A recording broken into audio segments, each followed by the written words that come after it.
here. And it was just so touching to watch them as a power couple just do life, raise their family, run their businesses.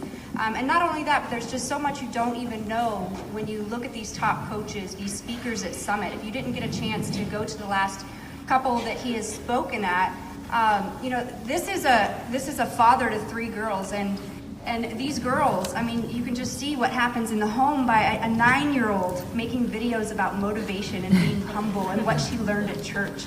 That comes from what they're teaching their children. It speaks a lot about them. He's a New York State Police captain on the force for 19 years. He has achieved prestigious awards like Investigator of the Year, Trooper of the Year, and he's the youngest captain in the entire state of New York. He is an 8-star diamond, 2-time elite, 2-time speaker at Summit, Success Club All-Star legend for 74 months. He's married to the amazing Kristen, 6-star, elite in 2015, and also a Success Club legend. So it's with great honor that I get to invite David Atkins to come just drop some knowledge. All right, thank you, Councilman. All right, guys, how we all doing? Woo! All right, I'm gonna hit some of you guys dead in the chest today, I'll tell you that. With what I'm gonna bring, I'm very excited. I live for speaking, empower, motivating, inspiring everybody. But before I get started, I first want to thank the DC Market Council, all of you, Jenna for introducing me, Greg, for inviting me to be here today. I'm humbled, I feel honored, I feel privileged to be able to come from New York in the worst storm we probably had in a while to get here, but thank you, all of you guys, thank you so much. I want to start with this. This is not about David Atkins, this is not about Team Beachbody, this is not about Maura, this is about you. And I know each and every one of you to get here probably had to go through some trials and tribulations to get here to make it, whether kids were sick, maybe it was travel arrangements, a multitude of reasons. But you had the reason to be here, you had the vision to be here, you had the belief to be here, and I truly believe that it's a live event, because it was for me, that made the difference in my life as a coach. Because it was Summit 2013 that was my aha moment. So I want to tell you that I believe in all of you, I love all of you, and I know each and every one of you, no matter where you are right now in your business, a day-old coach or a 7-year-old coach, because some of us veterans here have been around for a while, it doesn't matter. You can get to where you want to be. Because it was only a few years ago that I remember that having a conversation with my wife, Kristen, because we were over $100,000 in debt. And we both had good jobs. At the time, I was an investigator, which is our detectives with the state police. We both had 6-figure incomes, but we were living paycheck to paycheck. And we were struggling, and we were stressed out about groceries, and how are we gonna get by? And when is your holiday check coming in from the state police? And how are we gonna pay these credit cards and student loans? But I remember sitting down with her at the table, and I remember telling Kristen that this coaching thing can change our life. This coaching thing, I believe now that I am in better shape and I've lost 20 pounds of P90X and I was no longer on high blood pressure medications, this little thing behind a computer at a desk, this is our answer. And I know she wanted to believe me, but I know at the same time she probably had her hesitations, as many of you probably have with your significant others or spouses, or maybe it's yourself. But if it wasn't for the vision, if it wasn't for the belief, if it wasn't for the way that I felt and I had that projection that this can change our life, I would not be here today.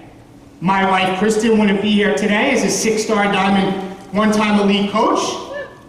We wouldn't be debt-free, but it started with the vision and belief. It started right there. So you have to do me a favor.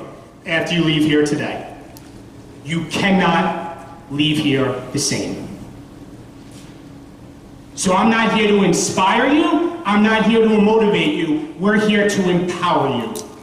I want your family to see a person in you that they've never seen before. I want your coach to see an upgrade in you that they've never seen before. I want your upline to see what they've seen and want you to come back to these live events that they've never seen before, because you can have what you want, be what you want. Okay, I'm getting a little ahead of myself. By a show of hands, how many of you could say right now, with 120% confidence, you are where you're not where you want to be right now in your business? Okay. I am telling you are where you are because of who you are. No, David, you don't understand. I want to be an elite coach. I want to make 6 figures. I want to be a Success Club All-Star legend, but that's what you say with your mouth. That's not who you truly are. Raise your level of consciousness. Self-audit yourself. You are where you are because of who you are and the actions that you take every single day. I remember when I had the flip of the switch and all of a sudden I said, what class, what event do I need to go to? What book do I need to read? What objections do I need to handle? What workout do I need to do? I remember taking 100% ownership in my business to be successful, but right before that, I remember waiting to be freed. I remember waiting to be freed from my coach to tell me what I need to do to be successful. I remember waiting to be freed from my upline to tell me what do I need to do to be successful. Waiting to be freed of how do I handle the objections. Waiting to be freed, waiting for permission for them to tell me what I need to do. And finally, through my faith, through my personal development, through my growth, I realized, David, they didn't need to free you, you needed to free you. And some of you right now, I know because I was there. Some of you right now have to realize that if you continue to play that victim mentality for the rest of your life, you don't know when your last day on this earth will be, and you may be held hostage by yourself for the rest of your life. You need to free yourself. When I was 12 years old, I loved the game of baseball.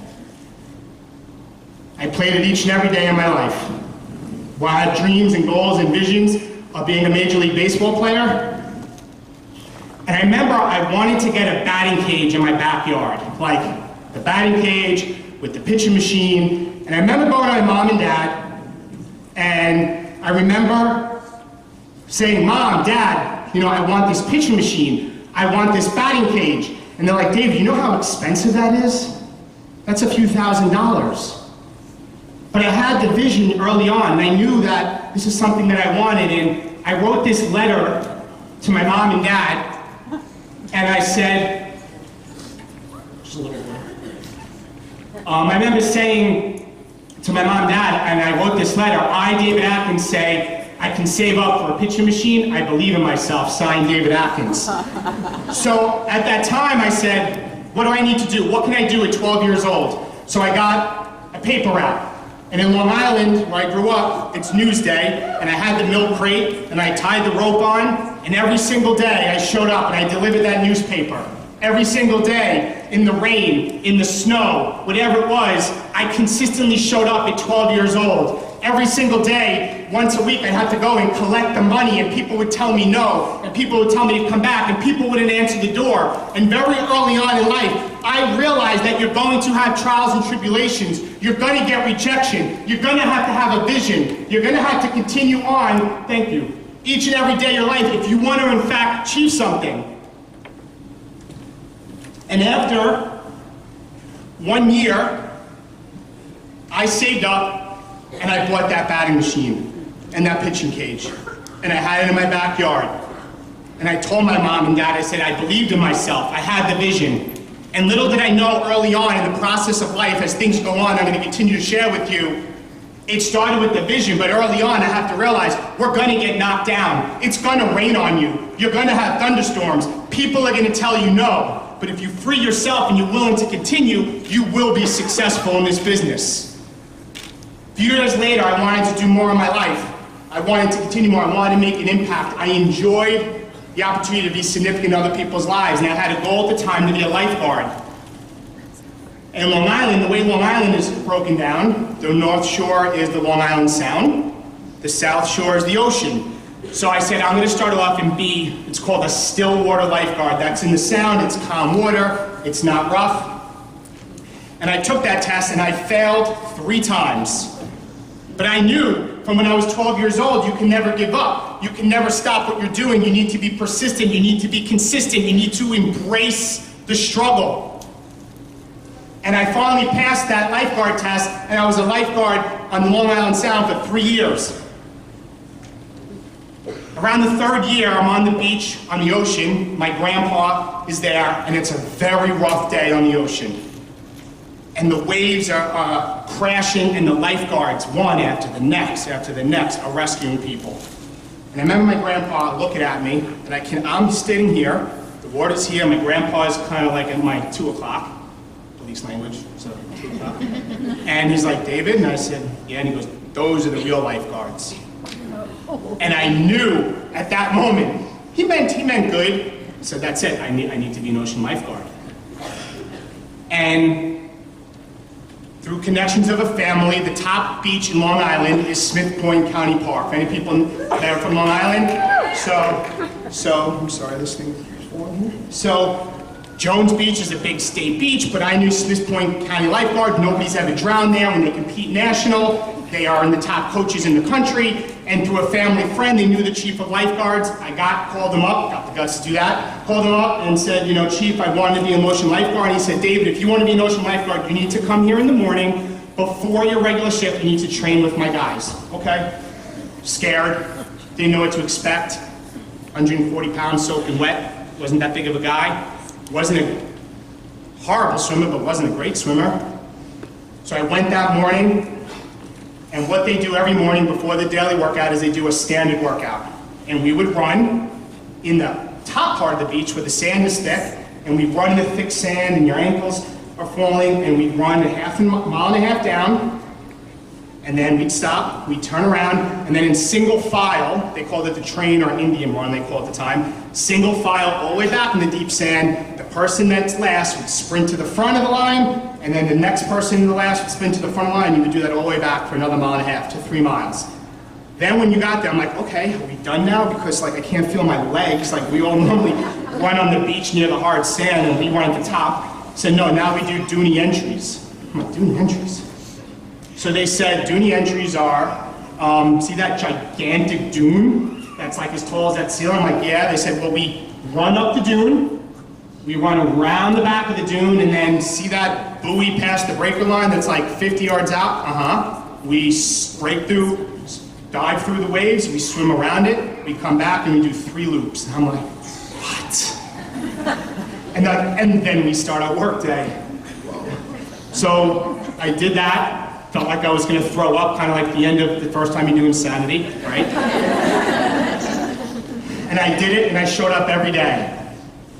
And then came the time to take the lifeguard test. And I'll never forget this day, because I'm driving, and I pull up into the parking lot. I can't see the ocean, but I hear the roar of the waves. And I'm like, please, God, no. Like, the last thing I need is to have to take this lifeguard test that's about 4 hours long, and for it to be a rough day, because it's going to be the worst. And I walk up over the dune, and the ocean is like this. And I'm like, you've got to be kidding me, because everything you do for rescues, long distance swim, it's beyond where the waves break. And you go up, and now I'm scared. I have fear. How am I going to handle this? They go up, they check you in, they take a black permanent marker, they write it on your shoulders with your number, right? The water, it was early in the season, it's freezing cold. The way you get warm in the ocean after you dive in and get wet, you literally roll in the sand that's hot to keep your body warm. And then they pair you up with somebody. Now remember, I'm about 140 pounds maybe, and they pair you up with somebody because you rescue, you're the victim with that person at times when you swim out, and they rescue you and you reverse it. And this is kind of funny, but they pair me up, and here's me, and the guy I get paired up with looks like this. And I'm like, you've gotta be like, this guy? Like, I'm done. And I had the fear.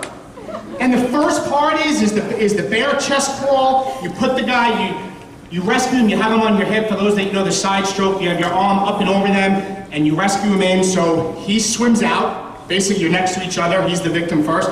He swims out. Once he's about 10 yards in front of me, they blow the whistle for me. His job is to get out to that buoy that's beyond the breaker line. I'm right behind him. If you stop stroke once, you're out.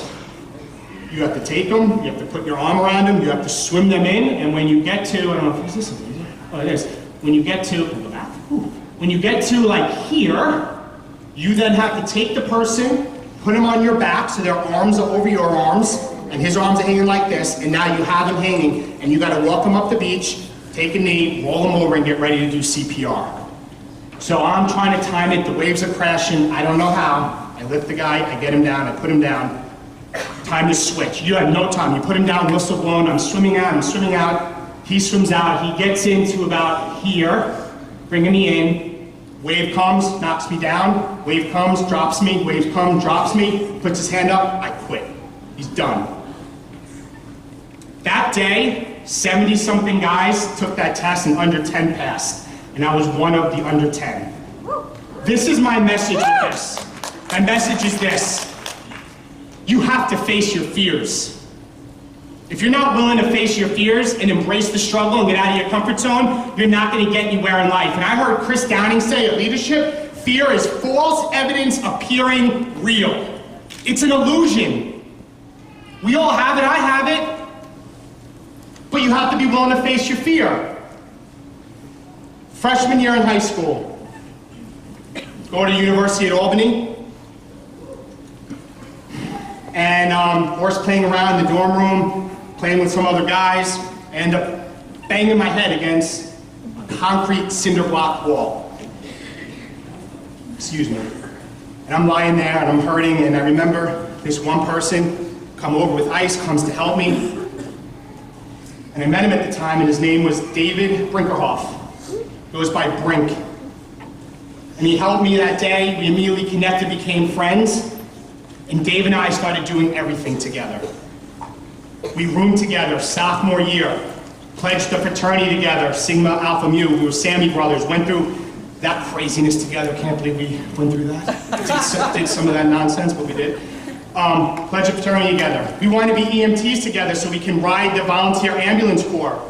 So we became EMTs together, and not even did we become EMTs together, the standard protocol is 3 people in an ambulance to go to a call. But we knew that if he took extra training and I took extra training, they let us just do it together, and there with him and I, like literally, like Friday nights, we'd be riding the ambulance, answering calls. We became the best of friends. I started working at security at Macy's, because I started at that time knowing I wanted to get into law enforcement, desire to help people, desire to do more. And I got Dave a job, Brink a job at Macy's as well. So we worked at Macy's together. We then had the goals and dreams to get into law enforcement at the same time. We knew we rode the ambulance together, we pledged a fraternity together, we lived together, we got a house together junior and senior year in Albany. We took the state police exam. Now the state police in New York, very paramilitary, and I can tell you that we go through about 3,000 applicants to get 100 qualified troopers to be accepted to the academy. And we took the test, and as no surprise, we scored 1/10 of a point apart. We went through the processing, and we both got accepted to the same academy class, November 2nd, 1998. We went to the academy, and we graduated, and we finished the academy. We got assigned to different areas, still within driving distance, different areas. We both got married. I got married to Kristen. He got married to his wife, Barb. We were in each other's wedding parties. Everything together. He was my second brother. But what can we do more? Dave, what can we do more? How can we make a bigger impact? And we thought about making the state police, doing the state police SWAT team. At the time, before the next tryout, I made investigator, which is our detectives, and I'm no longer allowed to try out. 2003, I was Trooper of the Year. 2009, I was Investigator of the Year. Because I learned, guys, you can't accept your life for where it is. You gotta lead your life. If you want to live to the fullest potential, it's on you. Don't be looking to your left and right to get permission from other people to achieve your goals. If you want something, wake up and rise and grind. I've learned that through my entire life, through the state police, through coaching. So as much as I didn't get to try out for the SWAT team, Dave did try out and he made the team. No surprise to me. 2006 was a very rough year for the state police into 2007. We lost a couple of troopers that were shot and killed. We had many troopers that were shot. It was a very rough year. And on April 24th, I'll never forget, another trooper was going up to a guy that was acting suspicious in the deli parking lot. He approached this guy, and little did he know that that guy had a warrant for his arrest, but the trooper didn't know. And the trooper pulled the gun out, not the trooper, the bad guy pulled the gun out, and he shot the trooper, who lived. And the guy took off, and a massive manhunt started. It's a picture of Dave and I and his wife, and then Dave was a trooper at graduation. So on April 24th, this goes on, and a massive manhunt goes, and I'm at work, I'm at my desk, and I get word that another state trooper got shot on the SWAT team. And I start calling Dave's phone. Brink, it's Dave. Somebody got shot on the SWAT team, call me back, no answer. Brink, it's Dave. And as I'm saying that, the desk phone rings. I'll vividly remember my buddy Paul, another investigator, answers the phone, and he's like, Dave, and I'm like, yes. He said, Adam's on the phone, Adam Cobb. I'm like, Adam Cobb, I went to college with Adam Cobb. Why is he on the phone? I pick up the phone. Adam, what's up? He goes, did you hear about the shooting? I said, yes, I'm trying to get in touch with Brink. And he goes, Dave. I go, why? He goes, it was Brink. And I go, was Brink? He goes, he all right? He goes, no, he didn't make it. April 25th, 2007, I lost my best friend. And I'll never forget, my buddy Paul, my boss, comes up to me, he's behind me, puts his hand on my shoulder. Beyond hysterical, my buddy Paul picks me up and he drives me to the hospital to where Dave is, about 2.5 hours away. And I get there and I walk and there's tons of state police there, and I said, where is he, where is he? And I remember marching in, and Kristen at the time, I was having troopers basically escort her and get her a ride all the way up from downstate. A trooper picked her up, and another one dropped her, picked her up. But I go in, I go through that room, and I go through that door, and I remember kneeling down, and I remember crying over his body, sobbing that I just lost my best friend in an instant. The only thing that makes me feel good is that he was in a house looking for this guy, and he was in a massive gunfight.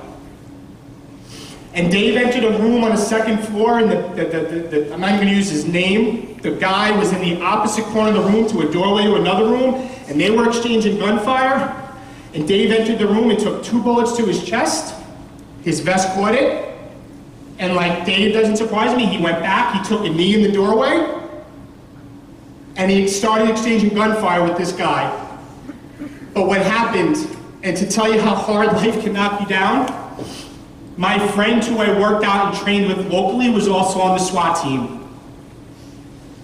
And sometimes you have to bless and release, and I'll never be angry, but what adds to the story is as Dave's in the doorway shooting at this person, and my other friend is over Dave's shoulder shooting after Dave got 2 shots into his chest. Dave gets up from a knee to take the fight to the fight, which we're trained to do, and my other friend's bullet clips him in the back of the head under his SWAT helmet, and Dave lost his life by my buddy that I worked out with 5 days a week.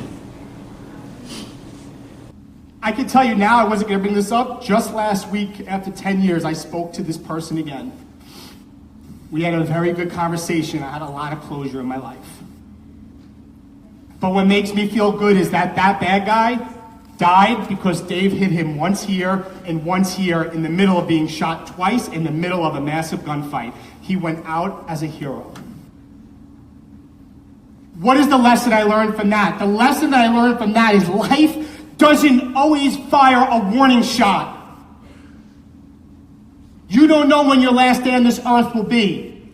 And some of us are waiting for the perfect time or the perfect moment or the perfect opportunity. But you need to create that. It's never going to be the perfect time, the perfect moment, or the perfect opportunity.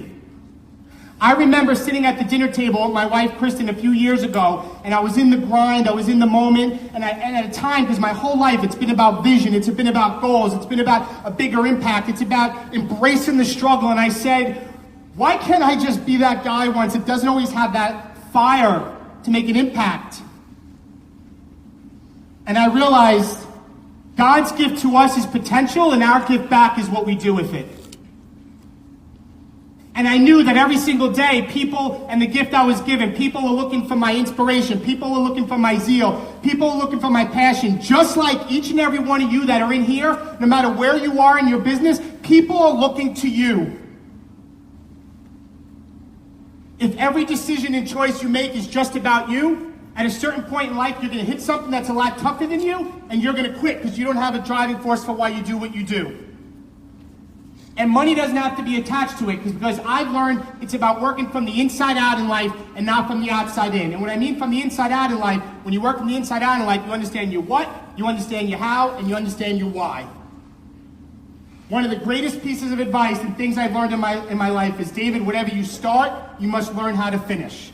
And the problem with the world today is people see certain things, and if they don't like the person or they don't like the process, if it's not what they thought it was, we quit. And the problem with quitting just doesn't affect you, because later on in life, when you have a wife or a husband or family or kids, it's going to come back to haunt you because one day it's going to affect them. That is why I say what you do each and every day, it's not about what you say, it's about what you do.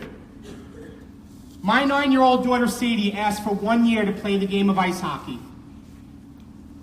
And she said, Mom, Dad, I want to play the game of ice hockey. I grew up as a lifeguard and played baseball. I don't know where that was coming from. We said no to her for a year. And we're sitting in the kitchen one day, Kristen and I, and Kristen, we look out the window and we're deciding, do we sign Sadie up for ice hockey? And she's dragging the ice hockey net that she got for her birthday in the driveway, and she starts shooting. She's now 6 years old at the time. People that are in ice hockey have been skating for a couple of years. No, Dad, I want to do it. So we signed her up. And I want to show you a little video of Sadie, and I guess I missed this slide, but this was the funeral of Glenn.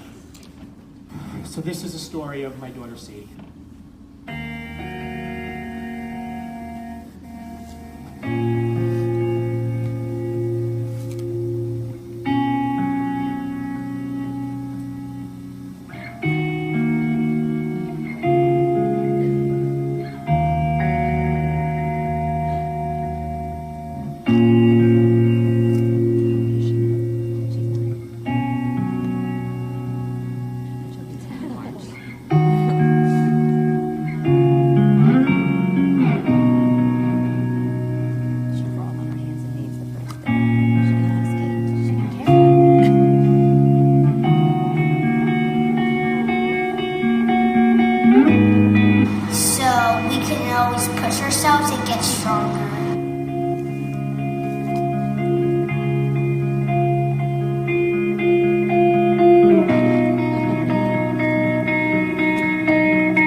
never stop, even if you're in last place. So just keep pushing yourself. I'll rise unafraid, I'll rise up, and I do it 1,000 times again.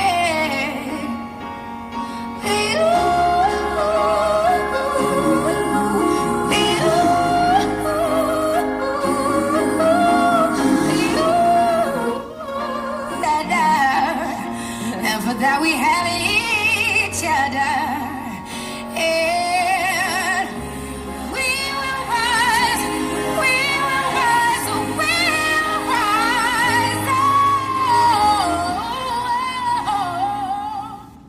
So what I want to say with that, before I wrap up with a couple more thoughts, your kids watch what you do.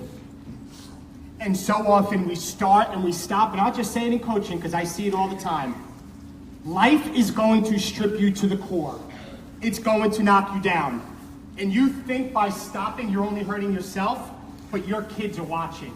Your family is watching. They're watching what you're doing, and little do we know this whole time that that's where my daughter Sadie was going to be. That video was made probably a year and a half ago. I'm proud to say now she made one of the top teams, plays with mostly boys in ice hockey. She's on the ice 5 days a week. She's in ice hockey right now and she plays. She watches you or watches her parents every single day. So five months ago, finishing with the last story, I was going through a very rough time in my life.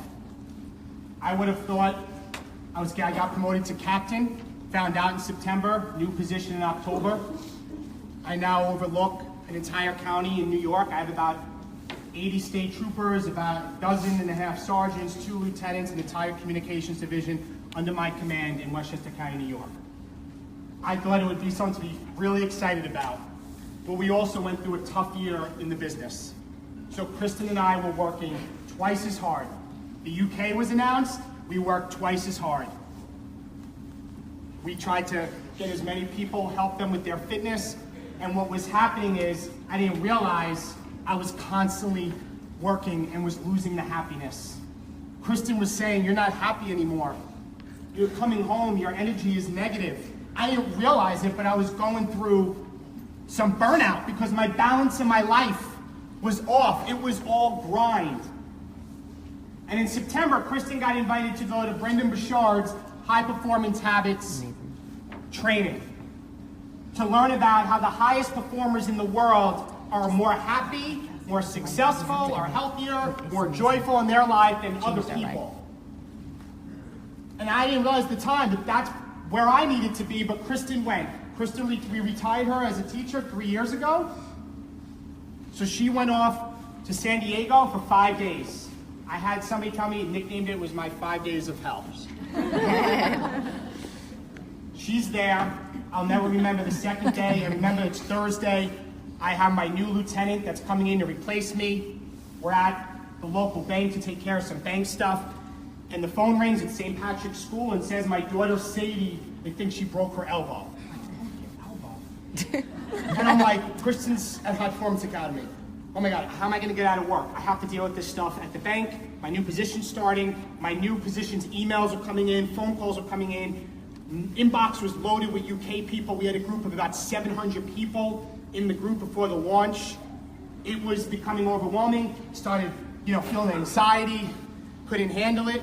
And I have Kristen texting me saying, oh my God, you need to be here. Oh my God, the things that you're learning,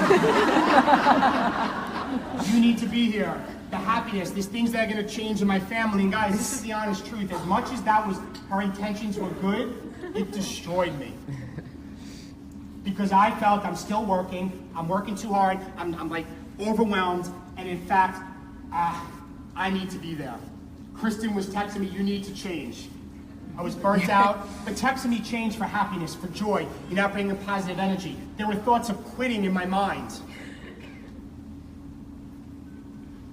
I just couldn't do it. I said I was at the point where I thought I was going to be sick in the bathroom.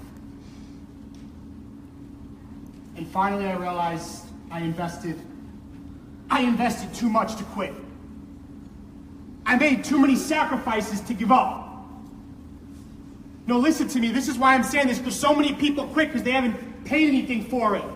I looked at my wife a couple years ago and told her and looked her in the eye and said, this is the business that's going to change our life. I needed to fight back. I needed to find my way. And I remember driving to the airport to pick her up, and I'm trying to process my mind and saying I'm going to greet each day with love in my heart. I'm going to greet when my wife learns about happiness. I'm going to apply it to my life. I'm going to take each thing about joy and bring it back to my life. And that's what I had to do. I had to work just as hard on myself as I did in my goals throughout my life to get my balance back in. So do me a favor, when you go outside and it's dark, dark, dark out, remember the stars can only shine in the what? Dark. In the dark. The stars can only shine in the dark. And there's some crazy stuff going on in the world right now. I see what happens with terrorism in New York City with the 8 people that got mowed down in the bike path, but I will not allow it to penetrate me. So when life happens and I want to cry and I want to get knocked down, I have to learn to butt back. I have to learn to butt back because my entire life, my process of life has been about overcoming and envisioning goals and trials and tribulations. I was going to do the meditation I was told about. To date, over 100 meditations logged. I'm going to read, High Performance Habits, read the book twice. I am going to get myself back on track. Because I see what happened in the news in Vegas when 50 people's lives were hurt. And we're going to inspire 50 lives. That's why I wake up each and every day now and I do my videos and I go on YouTube, and I don't care if every single night just one person's life can be changed by the message and the videos that I make. And I'm going to do that because that's where we can make a difference. As I want to tell you guys, as coaches, this isn't some product. You can change people's lives because when their health is better, your marriage is better, your stress is better, your anxiety is better, you're sleeping better, everything is better. So what's going on in the world, those 8 lives in New York and 50 in Vegas, we're coming for you. That hate is never greater than love. Love and happiness and joy conquers all. They are the strongest forces ever. We will greet each day with love and happiness and joy in our heart because of the difference we can make in people's lives as coaches every single day. Because I know one thing, doesn't matter what team you're on, it doesn't matter what you do every day, because at the end of the day, we are Team Beachbody, and we can make a huge impact in 2018. Thank you. That's my time.